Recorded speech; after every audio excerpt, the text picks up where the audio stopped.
So I know I always start the show and say, I keep finding amazing leaders all over the world, but I do. And we're going back down under, which everybody knows is one of my favorite spaces and places, and interviewing an amazing entrepreneur, heart-centered leader.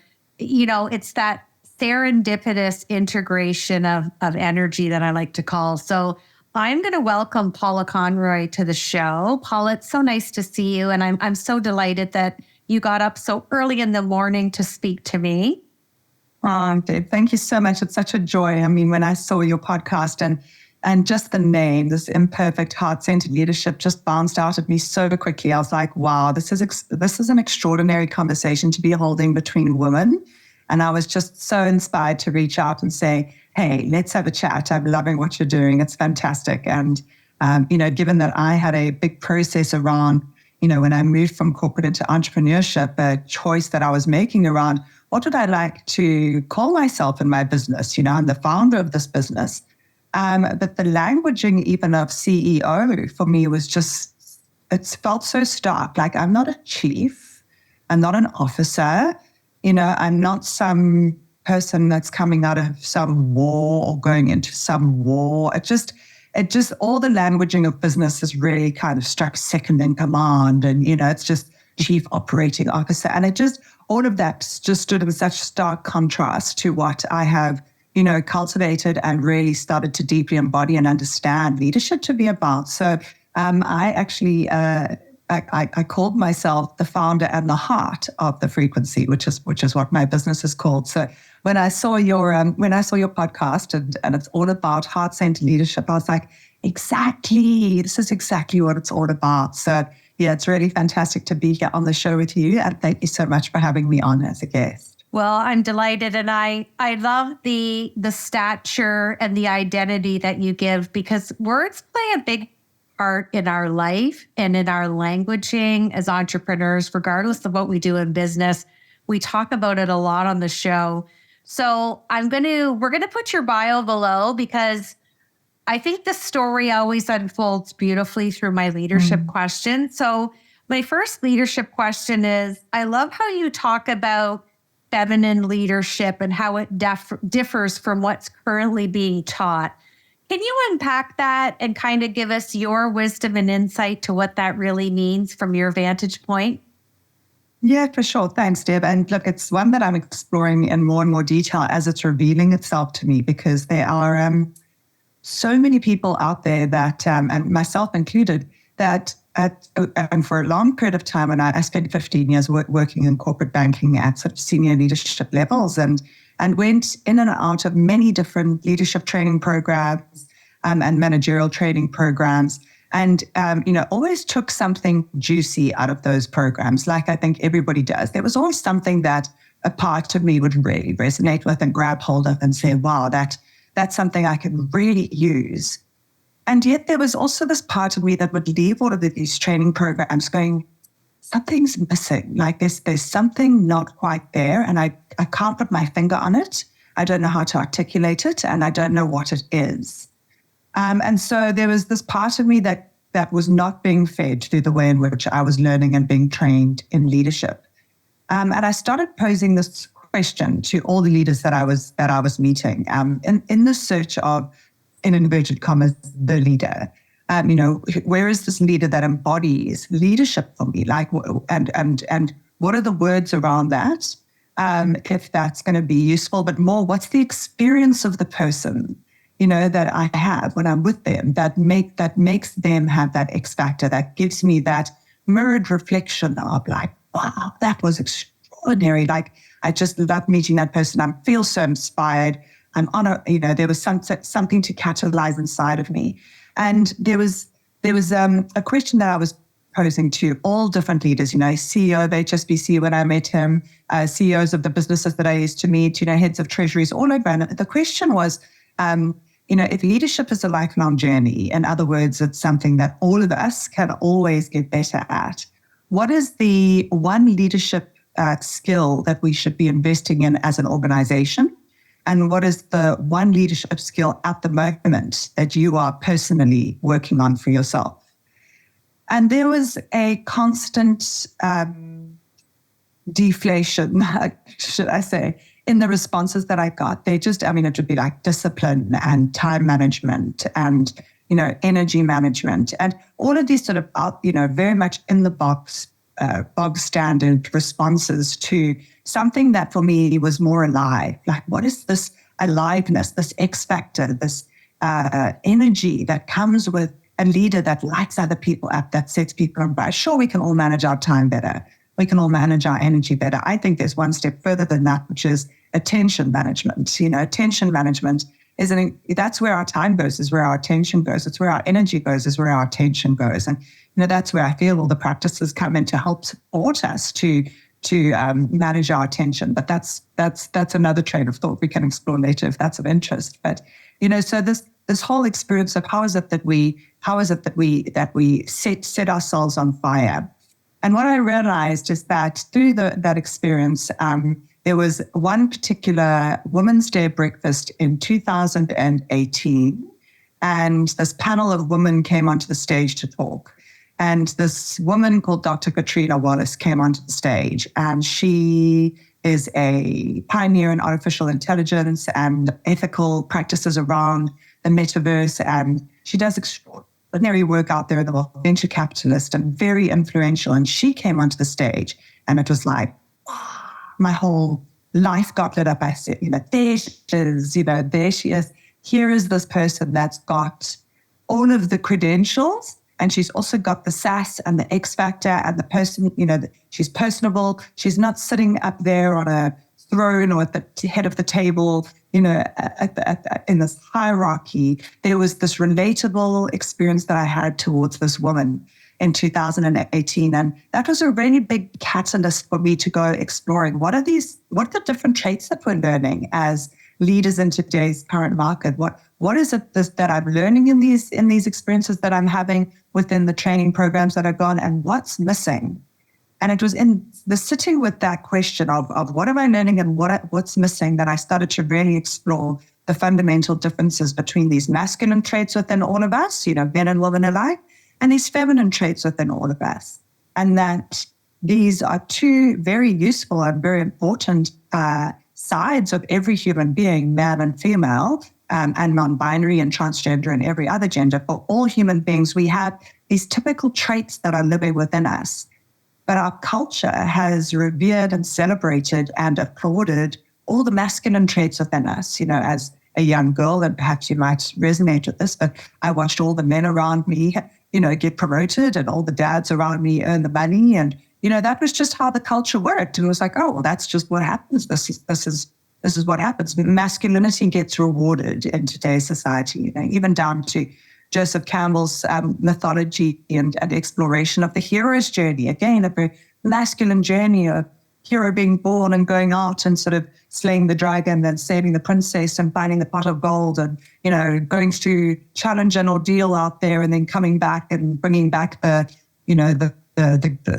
wares of his journey. And then he's hailed by a hero in his village. And we've seen sort of, Hollywood, revere that hero's journey, and pretty much every single story is about that cycle of the masculine journey. But what is this feminine side of us, this beautiful, emotionally centered side of us? If the masculine lives within our physical bodies, this let's go out and kill the bull, what is this feminine side of us that lives within the emotional body of us human beings? And that I want to say exploration, but it's like an imploration and exploration internally of what's actually going on inside of us. And I recognize that lack of exploration is mirrored out there in the world and to such a large degree. I mean, if we look at so many of our masculine leaders, or even just the men in our lives, how culture and society has not supported them to become very attuned to their emotional centers. Certainly when we were growing up, it was like, be a man's man and do a man's job and, come on, buck up, don't cry. And, it was all those parts of this beautiful emotional side of the masculine in the world that was not necessarily supported, to be able to build the skills and the tool set to be able to be with our emotions as human beings in a really healthy way. and to be able to embody the full spectrum of human emotions instead of just always striving for this preferable side of the human emotional range. Be happy, be joyful, do good work in the world, stay positive. Yes, all of us would love to have that experience all the time, but that's not reality. The reality is that we're human beings, and we have this whole spectrum of human emotions that all of us are going to feel. Man, woman, transgender, non-binary, every human being on this planet will at some stage feel grief, feel sadness, feel depression, feel anxious. We will lose parents, we will lose friends will get divorced, we'll have relationship challenges. Children will put us through our own challenges. There's going to be an experience that every single human being has that's going to challenge our emotional range. But as a human family, as a human population, we haven't been taught the skill sets on how to be with the full spectrum in a way that has grace and acceptance and the capacity to be able to be with the bigness of the difficult feelings in a really skilled and healthy way. And that really is what I explored very much. As I was like, something's missing in these leadership models. We're going out there and we're getting told how to manage our time better and, have better conversations with our peers and go through difficult conversations. Those difficult conversations are only possible based on the leader's capacity to be in the discomfort of the difficult conversation. And a leader can only be in the discomfort of a difficult situation if they have done all of the work on their own emotional experience of their own life in order to be able to hold the space within their own bodies for that difficult conversation not to make them squirm and impact this field around them, the person that's sitting in front of them, with the kind of muddiness of their own undigested emotional center. And that exploration, that journey, that rite of passage from like, wow, we've been taught this one way, but there is this enormously important underneath the iceberg, down and inward journey that every human being needs to go on if we're going to stand in healthy alignment with what true, holistic, embodied, heart-space leadership looks, feels, and is experienced like. Oh, this interview's a delight for me. I'm smiling ear to ear. And, the summary, very brief of what you just eloquently expressed there, your frequency. We need new language and we need to loosen up business acumen. I'm gonna just summarize it in that. And there's gonna be more conversations I can see between you and I in the future. I'm gonna go into my second question. It's super fun. It has permanent residency on the show. Share with us one imperfection that Paula brings to her heart-centered leadership. Oh, I love that. And this is so interesting because often I speak about, we talk about sort of, there's quite a lot of work in the world now around what that toxic masculine aspect looks like. So what is the feminine aspect? It's the toxic perfectionism, this real toxic perfectionism. Girls and, to a degree, men, but specifically as women, we were taught to be pretty pleasing and polite and make sure that we were being good girls and that, it's just don't rock the boat and just everything, keep everything in this little bucket of toxic perfectionism. And I've had to really observe it and pay attention and kind of hunt that down within me, which again is, as an internal explorer or a shadow hunter of my own lived experience, there's always going to be nooks and crannies that all of these little darknesses and shadows are hiding. And so for me, that toxic perfectionism, I definitely noticed how that showed up in me when I was transitioning from a corporate environment where I'd been working for a very long period of time. And in those very large engines, the role which each of us play is very narrow and very deep. So when it came down to doing something, there was a marketing department who would put documents together, and there was a team booking site that would get the IT fixed. And that transition from a whole lot of other people doing those little bits and pieces, so I could focus on my one tiny little piece and seek to do that really well, suddenly all became a job that I had to do. So I am the one that has to make sure my IT is working. And if my antivirus is not working, I have to work out how to fix it. And I have to schedule my calendar all the time to make sure that I've got enough space around my calendar all the time. So all these little things that other people were doing, in service to the engine working the way in which the engine works in those big corporates, all suddenly started falling to me. And I noticed when I started my business how long it took me to cross the threshold because I was getting strangled by my own toxic perfectionism.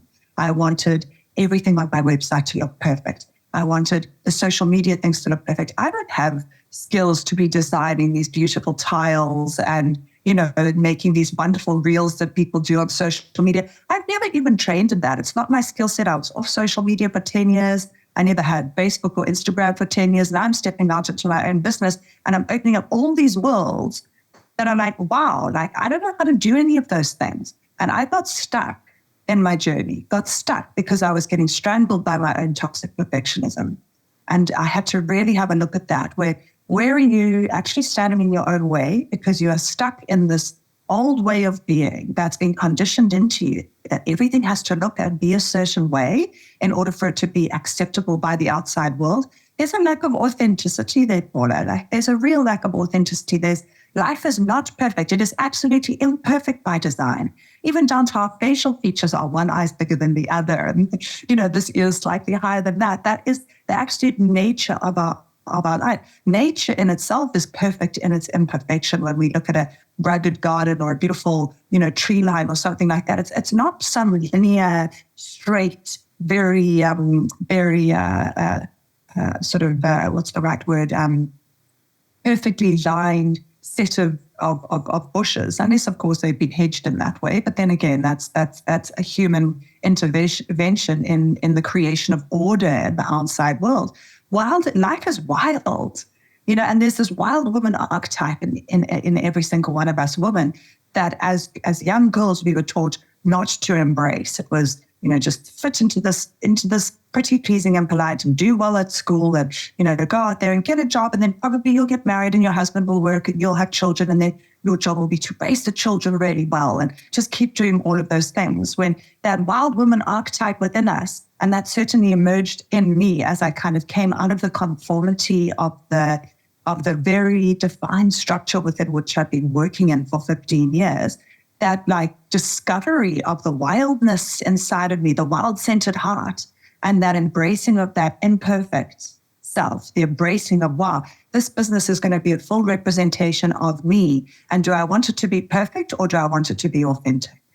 Those are really the two choices that I'm looking at. So I'd say, in response to your question, that discovery or that realization of the toxic perfectionism within me, which was mirrored to me by some of the people I worked at, Paula, stop trying to make it perfect. And there'd be this part of me, but it must look this way and it must look that way. And I could see how that was keeping me stuck. And so to try and support myself to take off those layers was indeed a rite of passage in itself, and a difficult one at that, because it requires a letting go. It requires a letting go of all the things that it supposedly had been my winning formula. These things, she puts out excellent work. It's like, oh, well done, excellent work. It looks fantastic.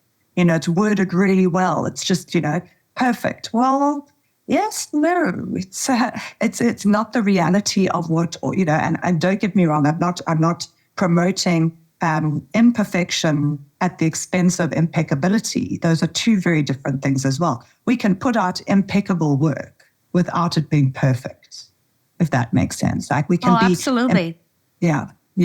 So that impeccable work is something I strive for, but the lens of perfectionism is something that I seek to break down for sure. Yeah. So it's a nice segue into my third leadership question. If you go back to the Paula that made the decision to leave corporate and launch out on your own and everything you've shared with us today, if you met a younger version of you or a woman who came to you, you've been through the rite of passage now and you've come out on the other side. What is one tip you would give to a female who's in any type of corporate / executive? Let's remove the titles. Let's just say leadership. And maybe pondering, should I, could I, what if? What's one strategy that you can share that you learned in your rite of passage that led you to where you are today? Because you really did a big shift from logical mind to emotional mind, because you had to let go of the resistance. You had to, dip your toe in that big pond of discomfort and perfectionism is never a tangible reality, and it's one of the hardest things for us to let go. So what would be your one strategy to share with another corporate woman who's just a little farther back on the road from you? No, beautiful. What comes to heart straight away is listen to the agitation when it's coming. There was agitation in me for probably 3 years before I was able and willing to find the right allies and design my life in such a way that that type of exit was possible. So it does take, it's not like, oh, listen to the agitation and jump ship immediately. We do need to be strategic about these transitions. We do need to plan to a certain degree financially, how am I going to be able to sustain myself? Can I support myself and my family? If I make this move, there's going to be a period of time when I'm not going to be making money, et cetera, et cetera. So practically, again, the masculine coming into that conversation, practically one does need to set oneself up. But my invitation to other women is that one of our greatest assets is our intuition. And our intuition is something that we have, unfortunately, through culture, through conditioning, through the lack of, heart-centered leadership being the main theme of what gets taught in corporates and in businesses and through courses, through the disconnection that us women have to our own intuitive feminine capacities, means that this incredibly powerful tool of our intuition has been blunted a bit. So we self-doubt, we question ourselves, we lack the confidence, we got stuck somewhere along the line when our intuition was either bashed out of us or it wasn't respected in the environments that we had. We'd say, I feel like that's not quite right. And we'd get the logical sort of mow down on what we were feeling wasn't quite right. Some kind of logical solution or logical answer would then discount our intuitive kind of alarm bell that was happening. So we have not necessarily been taught how to tune in deeply to our intuition. So when we start feeling that level of agitation, when we start if the question's coming up, like, I think I need to change, something's going up. I've always wanted to do X, Y, and Z, but I haven't taken that leap. I haven't made. That is this intuitive voice within us, knocking on the internal recess of our hearts and of our minds, saying, there's something else. There's something else calling, that your life song that you're not singing is calling for you. And I'm here to tell you that there's another way, that there's another way, that there's another way. And so that internal knocking is like, can we give that voice, that intuitive voice within us that's possibly quite quiet to begin with, more space for her to speak more loudly? And how do we do that? How do we create, the environment within which she feels safe to get louder? There's practicalities like I've touched on the external that we need to be aware of. So, how do we practically build our lives to support ourselves to go more deeply into this voice? How do we create allies, or how do we get allies in that? So how do we have, a coach or a mentor or a, mature feminine friend, somebody else who's walked the path that can help guide us on that way, which is why I designed the frequency circles the way I did, which was, to create the space for women to be able to have a safe space within which they can start touching on feeling unsafe within themselves.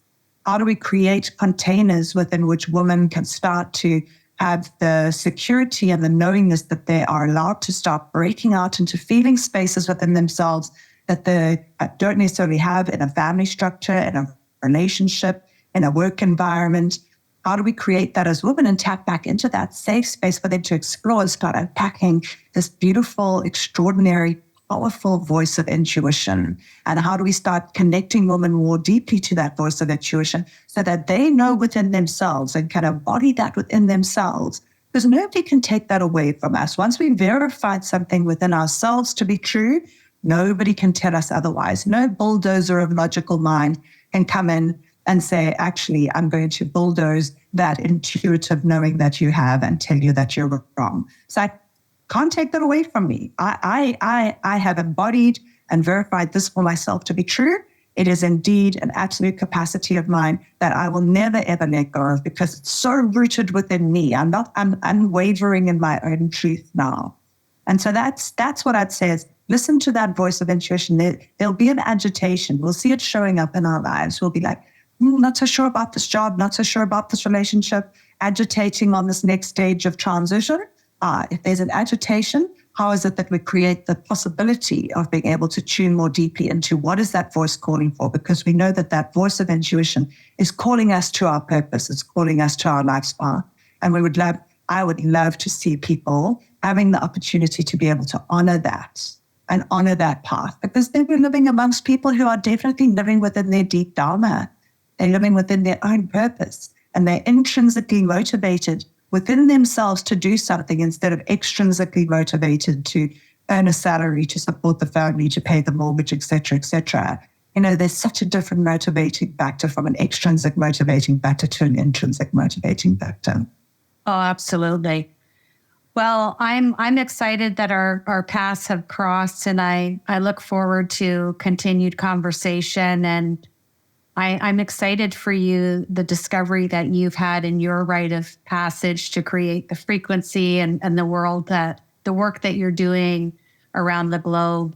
And I look forward to continued conversations. And I just want to remind everybody, there's a new playbook in town, and my new book is being released in September, and it's called the Heart-Centered Leadership Playbook. So I look forward to further dialogue on the show and connecting with more heart-centered leaders like Paula, who's in Australia. And I'm going to ask you to finish this sentence and close out the show for me. Heart-centered leadership is the embodiment of the masculine and feminine within each and every one of us.